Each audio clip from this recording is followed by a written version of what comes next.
안녕하세요. 이번 영상에서는 대입 공정성 강화를 기점으로 학종 축소와 더불어서 가장 많이 이슈되었던 정시 전형에 대해서 이야기해 보도록 하겠습니다. 영상은 이렇게 구성되어 있습니다. 정시란 수능 성적을 기반으로 학생을 선발하는 전형을 말합니다. 대다수 학교가 수능 성적만으로 선발을 하고 있습니다. 하지만 대학과 학과에 따라서 과목별로는 편차가 존재합니다. 앞에서 이야기했듯이 대입 공정성 강화를 위해서 학종이 축소되며 정시가 최소 40% 이상으로 확대가 되었습니다. 그럼 정말 수시 6, 정시 4의 비율일까요? 한 가지 잊지 말아야 할 사실은 수시에서 합격을 해놓고 수능 최저 등급을 맞추지 못하거나 복수 합격으로 인하여 타 학교에 입학하는 등 합격자의 공석이 생기게 되면 이 자리가 정시로 이월된다는 것입니다.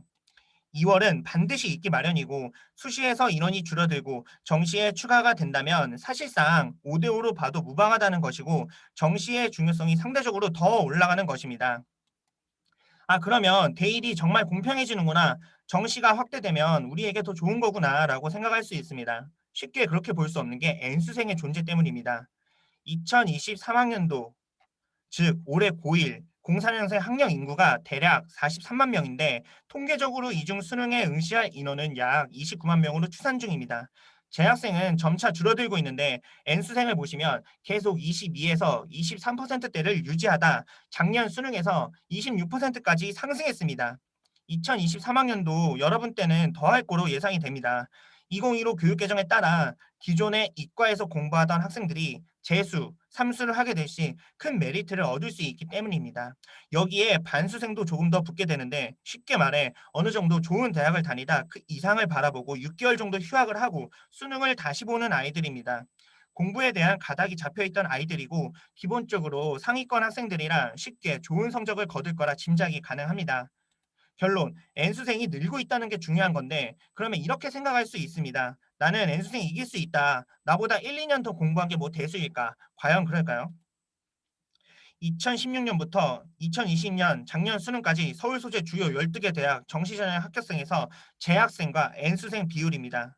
재학생과 N수생 비율이 2016년 그래도 48대 52로 조금은 밀리지만 어느 정도 5대5 균형을 맞추던 게 점점 격차가 벌어져서 작년 드디어 34대 66, 비율이 거의 2배 가까이 벌어졌습니다. 그런데 더 무서운 사실은 작년에 재학생이 74%, N수생이 26%였다고 언급했습니다. 합격자를 9명이라고 봤을 때 재학생은 3명, N수생은 6명, 2배인 건데 74명 중 3명이 붙은 게 재학생이고 26명 중 6명이 붙은 게 N수생입니다. 이렇게 수능에서는 N수생이 초강세를 보이고 있어 재학생들이 고충이 많습니다. 2020년 9월 21일 발표한 뉴스 기사입니다. 올해 수능 지원자가 역대 최소로 50만 명대가 무너졌습니다. 그런데 오히려 N수생은 역대 최대 27.3%입니다. 해가 갈수록 심화되어 여러분이 수능을 보는 2023학년도도 이와 크게 다르지 않을 거라 예상이 됩니다. 모든 대학의 정식 커트라인을 보여드릴 수 없으니 몇몇 대학을 통해서 체감을 시켜드리고자 합니다.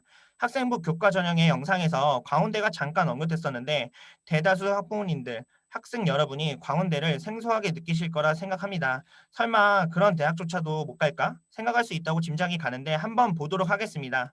작년 수능 광운대 합격자 평균 등급입니다. 아무리 낮게 잡아도 2등급 3개, 3등급 2개가 나와야 합니다. 기존의 모의고사 성적을 떠올려 봤을 때 쉽지 않다는 건 느끼실 겁니다. 그리고 충원 합격률이 200%입니다. 광운대도 1차에 못 붙었는데 가고 싶어 하는 아이들이 이렇게 많다는 겁니다. 그러면 서울 상위권 대학은 어떨까요? 올해 한양대학교 정시 입시 자료입니다.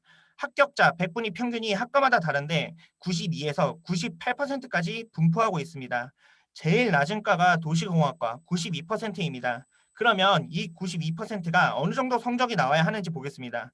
절대평가, 외국어를 제외하고 언어와 수리, 탐구 두 과목을 각 등급 최하위권으로 턱걸이로 받는다 해도 언어 수리 1, 2등급, 탐구 두 과목 1, 2등급이 나와야 합니다.